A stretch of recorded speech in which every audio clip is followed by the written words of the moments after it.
차량 운동화 강의 시작하겠습니다. 저번 시간까지 스키드 마크에 대해서 알아봤습니다. 이번 시간은요, 요 마크에 대해서 알아볼 것입니다. 요 마크는요, 곡선 구간에서 가속 또는 핸들을 많이 꺾었을 때 차량이 선회하면서요, 곡선 형태로 나타나는 흔적이 요 마크입니다. 스키드 마크처럼 바퀴가 잠기면서 생긴 흔적이 아니에요. 요 마크는 바퀴가 계속 굴러갑니다. 계속 회전하고 있죠. 그리고 선회 시 바깥쪽으로 밀려나가서 원심력이 횡마찰력보다 클 때 발생합니다. 이렇게 커브길을 돌 때요, 이 바깥쪽으로 원심력이 발생됩니다. 그리고 이 반대쪽, 원심력의 반대쪽으로 횡마찰력이 발생됩니다. 그래서 요마크 시 속도를 분석하기 위해서는요, 요마크 발생 흔적의 곡선 반경, 즉 곡선 반지름이죠. 그것을 먼저 산출해야 됩니다. 요마크가 원심력하고 횡마찰력 간의 관계에서 나타나죠. 그래서 원심력에 대해서 살펴보도록 하겠습니다. 어떤 물체에 실을 달고 빙빙 돌리면은요, 이렇게 원 그리면서 운동을 하게 되겠죠. 이때 실에 걸리는 장력 있죠. 그래서 이 안쪽으로 끌어당기는 힘이 구심력입니다. 그리고 이 물체가 밖으로 튕겨 나가려고 하죠. 그것이 원심력입니다. 구심력은요, 물체가 등속 원운동을 하기 위해 받는 힘이라고 합니다. 반면에 원심력은요, 원운동하고 있는 물체에 나타나는 관성력입니다. 즉 바깥으로 튕겨나가려고 하는 힘이잖아요. 이것은 실제 힘이 아닌 관성력입니다. 원심력은요, 구심력과 크기가 같고요, 방향은 반대입니다. 구심력은 안쪽으로, 원심력은 바깥쪽으로 흐르고 있죠. 그래서 원의 중심에서 멀어지려는 방향으로 작용합니다. 원운동하는 물체의 특성에 대해서 살펴보도록 하겠습니다. 원운동하는 물체는요, 속력은 일정하지만 속도는 일정치 않습니다. 속력하고 속도는 다르죠. 속력은 스칼라고요. 속도는 방향까지 있는 벡터양입니다. 그래서 원운동할 때 보면은요, 방향이 계속 바뀌죠. 즉 속도가 달라질 수밖에 없는 상황입니다. 방향이 바뀌다 보니까 벡터 분해해가지고 속도를 조정해 주어야겠죠. 속도가 있다는 것은요, 가속도가 존재한다는 것을 나타내고 있습니다. 즉 속력은 같아도요, 속도는 다르고 속도가 다르기 때문에 가속도가 존재합니다. 그래서 원심력은요, 속도의 제곱과 비례하고요, 곡선 반경에 반비례합니다. 곡선 반경은 이 중심까지의 거리겠죠. 그래서 구심 가속도는요, R분의 V의 자승으로 표현되고 있습니다. R이 곡선 반경이잖아요. 분모에 있으니까 반비례하는 관계죠. R이 커지면 커질수록 가속도는 줄어듭니다. 그리고 속도의 제곱과 비례한다고 했습니다. V의 자승과 비례하는 거죠. 그러니까 속도가 커지면 커질수록 가속도는 커집니다. 여기에서요, 속도가요, 2배로 늘어났어요. 그러면 가속도는 몇 배로 늘어날까요? V의 자승이니까 2의 자승이 되겠죠. 즉 4배로 늘어나고 있습니다. 그러면 원심력을 보죠. 원심력도 힘이니까요, F는 ma죠. 그럼 질량 곱하기 가속도입니다. 원운동할 때의 가속도는 R분의 V의 자승이라고 했습니다. 그래서 원심력은요, m 곱하기 R분의 V의 자승이 됩니다. 구심력에 대한 일반적인 사항입니다. 구심력은요, 물체의 속도와 방향만을 바꿔줘요. 그리고 속도의 크기에는 변화를 시키지 못합니다. 그리고 행성 간에 있어서 태양과 지구, 지구와 달, 서로 만류 인력 때문에 끌어당기죠. 그때 작용하는 구심력은 만류 인력입니다. 그리고 실에 매단 공이 원운동할 때에요, 실의 장력이 구심력의 역할을 합니다. 이렇게 물체가 원운동하면은요, 이 장력을 따라서 잡아당기죠. 그러니까 구심력이 됩니다. 그리고 자전거, 자동차가 선회할 때, 그러니까요, 커브길을 돌 때요, 바퀴와 노면 사이의 마찰력이 구심력의 역할을 하고 있습니다. 구심력의 반영이 항상 변하죠. 그래서 크기도 일정해도요, 힘 자체는 일정치가 않습니다. 힘도 벡터이기 때문에 그렇습니다. 요마크 발생 시 곡선 반지름을 먼저 구해야 요마크 시 속도를 산출할 수가 있습니다. 그러면 곡선 반지름을 어떻게 구하는지 살펴보도록 하겠습니다. 요마크의 곡선 반지름은요, 편의 길이 그리고 중앙 종구를 이용해서 측정하는 방법이 가장 일반적입니다. 다른 방법으로 측정할 수 있습니다. 그런데 시험에 나오는 곳은요, 이 현의 길이 중앙종고를 이용한 측정 방법만 나오고 있습니다. 그래서 이게 요마크예요. 이 요마크를 쭉 연장하면은요, 하나의 큰 원이 되겠죠. 그리고 이 곡선 반지름은요, 이 원의 반지름입니다. 그리고 현은 이 요마크 끝선에서 끝선까지 이은 선이 현이라고 합니다. 그리고 중앙종고는요, 이 중간을 이은 선이 중앙종고입니다. 칠해진 삼각형 보시면은요, 여기서 여기까지가 현의 반이죠. 그래서 2분의 C가 되고요. 그리고 여기서 여기까지가 R이죠. 그래서 이 중앙종고를 빼준 값 R-M이 됩니다. 그러면 이 칠해진 삼각형을요, 피타고라스의 정리에 의해서요, 요마크의 곡선 반경을 구할 수가 있습니다. 다음은 요마크 곡선 반지름 공식 유도입니다. 이 곡선 반지름 공식 유도하고요, 요마크 속도를 구하는 공식을 유도하는 과정은요, 2차 시험에서도 자주 나오고 있습니다. 그래서 여러분들 반드시 아셔야 되는 사항입니다. 이 곡선 반지름은요, 이 칠해진 직각삼각형을요, 피타고라스의 정리에 의해서 산출하면 되는 사항입니다. 빗변이 R이죠. 그리고 밑변이 2분의 C고요. 그리고 높이가 R-M입니다. 즉, R의 자승은요, 2분의 C의 자승 더하기 R-M의 자승이 됩니다. 이 우변의 R-M의 자승은요, R의 자승 마이너스 2RM 플러스 M의 자승이 됩니다. 그리고 2분의 C의 자승이니까요, 4분의 C의 자승이 되겠죠. 이렇게 정리하면은요, R의 자승은요, R의 자승 마이너스 2RM 더하기 M의 자승 더하기 4분의 C의 자승이 됩니다. 식을 정리할 때요, 없앨 수 있는 것은 빨리 없애는 게 좋습니다. 그래서 R의 자승 마이너스 2RM을요, 자변으로 이항할 것입니다. R의 자승 마이너스 R의 자승 플러스 2RM은요, 4분의 C의 자승 플러스 M의 자승이 됩니다. M은 R의 자승 마이너스 R의 자승이니까요, 이 부분 없어지겠죠. 이렇게 정리하면은요, 이 RM은요, 4분의 C의 자승 플러스 M의 자승이 됩니다. R을 구할 거니까요, R 기준 이항 정리하면 되겠죠.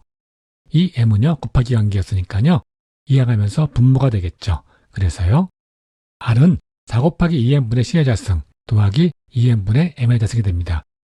4 곱하기 2 하면 8이 됐죠. 그래서 8M분의 C의 자승이 될 것이고요. 이쪽은 M의 자승이니까 M 곱하기 M이죠. 그러면 M 하나가 없어지고요. 2분의 M만 남겠네요. 그래서 R은 8M분의 C의 자승 더하기 2분의 M이 됩니다. 이제 요마크 발생시 속도가 어떻게 되는지 살펴보도록 하겠습니다. 요마크는요, 곡선부 선해시, 즉 커브길을 돌아갈 때요, 원심력이 마찰력보다 클 때 발생합니다. 즉, 원심력이요, 마찰력보다 크거나 같을 때 발생하게 됩니다. 그림을 보시면요, 커브길 돌 때요, 이 바깥쪽으로 튕겨나가려는 힘이 원심력이고요. 그리고 이 안쪽으로 가는 힘이 횡마찰력입니다. 차량이 원심력이 커지면 이 뒤쪽이 돌아갑니다. 그러면서 이렇게 흔적이 나타나게 되는 상황입니다. 이 산출 속도는요, 요마크가 발생될 수 있는 최소 속도입니다. 즉, 원심력하고 횡마찰력이 같다는 개념하에서 산출하는 공식입니다.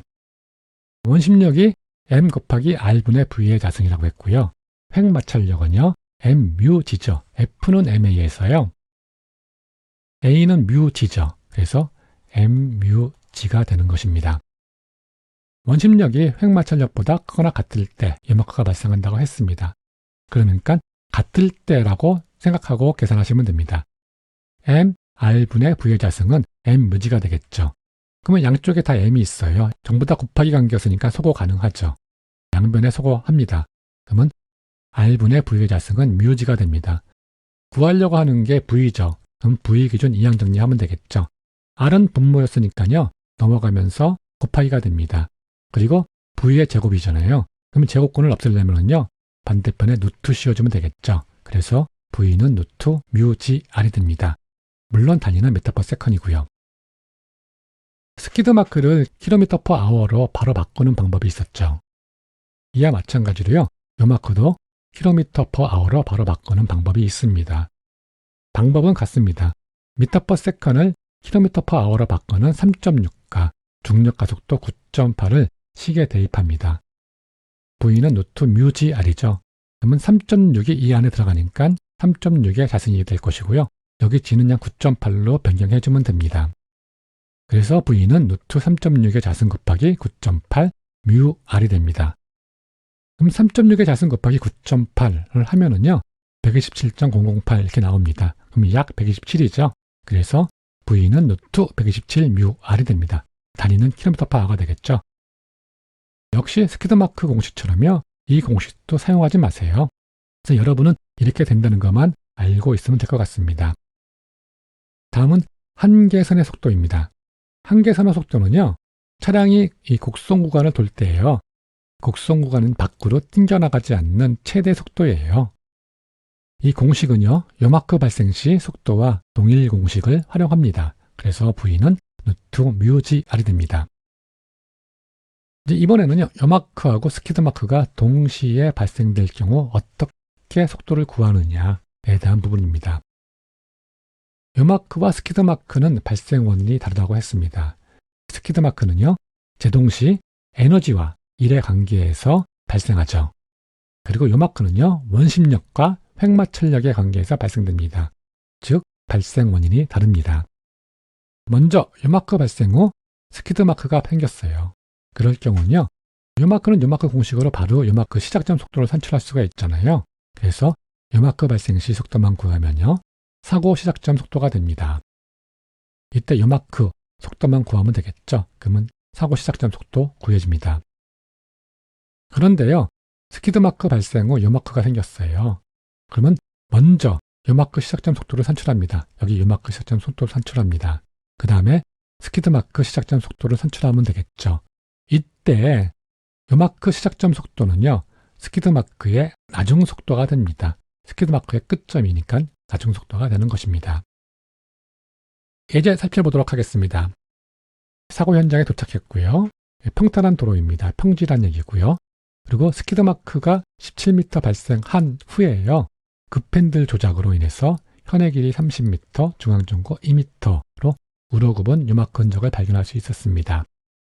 마찰계수와 핵마찰계수를 0.7로 동일하게 적용했습니다. 그럴 때 제동 직전 속도를 구하는 것입니다.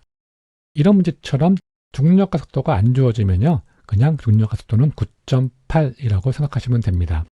정보 살펴보죠. 스키드마크 길이 17m에다가 그때의 마찰계수 0.7이었고요. 그리고 그 다음에 요마크가 생겼죠. 요마크에서 정보 보니까요, 현의 길이가 30m, 중앙정고가 2m, 그리고 이때의 횡마찰계수가 0.7입니다. 이런 경우는 요마크의 속도 산출하고요, 스키드마크의 시작점 속도 산출하면 된다고 했습니다. 근데 요마크 속도를 산출하기 위해서는요, 요마크의 이 곡선 반경을 먼저 구해야겠죠. 그래서 요마크의 곡선 반경은요, R은 8n분의 C의 자승 플러스 2분의 M입니다. 여기서 M은 2고요. C의 자승은 30이죠. 그래서 적용시키면은요, 8 곱하기 2분의 30의 자승 플러스 2분의 2입니다. 이거 계산하시면은요, 57.25m가 나옵니다. 그러면 요마크 시작점 속도 산출할 수가 있겠죠. V는 루트 뮤 GR이라고 했습니다. 이때 횡마찰계수가 0.7이었고요. 중력가 속도 안 주어졌으니까 9.8 적용해주면 됩니다. 그리고 R은 방금 산출한 57.25 적용하면 되겠죠. 그래서 루트 0.7 곱하기 9.8 곱하기 57.25입니다. 이거 계산하시면은요, 19.82 m/s이 나옵니다. 다음은 이제 스키드마크 시작점 속도 산출하면 되겠죠. 먼저 말씀드렸습니다. 스키드마크 종료 속도는요, 요마크 시작점 속도하고 같다고 그랬죠. 그래서 나중 속도는요, V는 19.82 m/s이 됩니다. 정보 보시면은요, 거리 있고요. 그리고 마찰계수 있습니다. 즉 가속도를 산출할 수 있죠. 그리고 나중 속도 있습니다. 그래서 시간 정보가 없습니다. 이럴 때 활용할 수 있는 공식, 등가속도 3공식이죠. V의 자승 마이너스 VI의 자승은 EAD이죠. 구하려고 하는 게 VI입니다. 그래서 VI 기준 이항정리할 것이고요. 그리고 이때 감속 구간이었으니까 A는 마이너스 뮤 G를 적용시키면 됩니다. VI는요, 루트 V의 자승 마이너스 E 마이너스 뮤 G D가 되겠죠. 그러면 VE가 19.82였었고요. 뮤는 0.7, G는 9.8, 그리고 D는 17m를 적용시켜줍니다. 이렇게 해서 계산하면은요, 25.02 m/s이 됩니다. km/h를 산출하려고 하면은요, 곱하기 3.6 해주면 되죠. 그래서 90.07 km/h가 됩니다. 그리고 속도의 합성을 통한 풀이할 수 있죠. 스키드마크 끝점 속도가 19.82m/s이었습니다. 그러면 스키드마크로 감속선분 속도를 먼저 구할 수 있겠죠. V는 루트 2 뮤 GD이죠. 그래서 일단 VS로 봤습니다. 스키드마크 표시해가지고요. 그냥 VS로 봤습니다. 뮤가 0.7, G가 9.8, 그리고 D는 17입니다. 적용해서 계산하면은요, 15.27m/s이 나왔습니다. 이거는 감속선분 속도죠. 스키드마크 시작점 속도 아닙니다. 그러면 스키드마크 시작점 속도는요, 이 감속선분 속도하고요, 스키드마크 끝점 속도, 나중 속도하고 합성을 해야겠죠. 그래서 V는 루트 VS의 자승 플러스 V의 자승이 됩니다. 즉 15.27의 자승 그리고 19.82의 자승이 되겠죠. 그래서 루트 15.27의 자승 플러스 19.82의 자승이 됩니다. 계산하시면은요, 25.02m/s이 나옵니다. 같은 값이 나왔죠. 여러분들 수고하셨고요. 다음 시간에 또 찾아뵙는 걸로 하겠습니다.